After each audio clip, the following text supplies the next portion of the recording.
कर्जमाफीची ई-केवायसी करताना जो फॉर्मर आय डीचा जो एरर येत होता, आपल्या सिस्टमवर फॉर्मर आय डी केवायसी करताना दाखवत नव्हती, तर त्याचं सोल्युशन त्यासाठी आपल्याला महाराष्ट्र फॉर्मर रजिस्ट्री या वेबसाईटला यायचं आहे। वेबसाईटला आल्यानंतर आपल्याला इथं फॉर्मर, इथं ऑफिशियल आहे आणि इथं फॉर्मर आहे। फॉर्मर साईटला इथं आपल्याला क्लिक करायचं आहे आणि इथं क्रिएट न्यू युजर अकाउंट इथं आपल्याला क्लिक करायचं आहे। यामध्ये आपला आधार नंबर टाकायचा आहे, तर आधार नंबर टाकून घ्यायचा आहे। आधार नंबर टाकल्यानंतर इथं आपलं व्हेरिफिकेशन पेंडिंग आहे, तर आपल्याला इथं आपल्या OTP येणार आहे। तर आपल्याला आधार नंबर टाकल्यानंतर आपल्याला इथं सबमिट बटनवर क्लिक करायचं आहे। सबमिट केल्यानंतर आपला जो आधारला मोबाईल नंबर लिंक आहे यावर एक OTP येणार आहे, तो OTP आपल्याला इथं टाकून घ्यायचा आहे।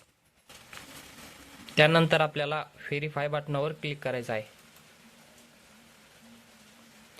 व्हेरीफाय केल्यानंतर इथं आपला आधार नंबर व्हेरीफाईड इज ओके इथं आपल्याला दाखवलेला आहे। त्यानंतर आपल्याला खाली यायचं आहे आणि इथं आपल्याला मोबाईल नंबर आपला टाकायचा आहे।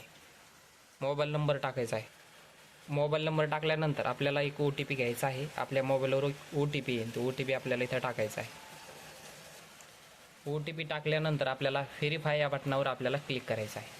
व्हेरीफाय केल्यानंतर आपला व्हेरीफाय इज ओके, आपला मोबाईल नंबरसुद्धा आपल्याला सेट झालेला आहे। आपल्याला इथे एक पासवर्ड जनरेट करायचा आहे, इथे एक पासवर्ड जनरेट करून घ्या। आपण पासवर्ड टाकल्यानंतर आपल्याला इथं क्रिएट माय अकाउंट इथं आपल्याला क्लिक करायचं आहे।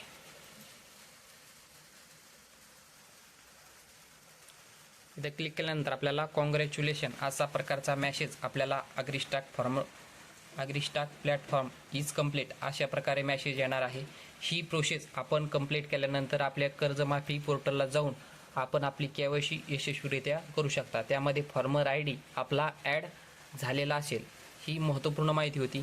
अशीच महत्त्वपूर्ण व्हिडिओ आपल्या चॅनलवर येत असतात। धन्यवाद।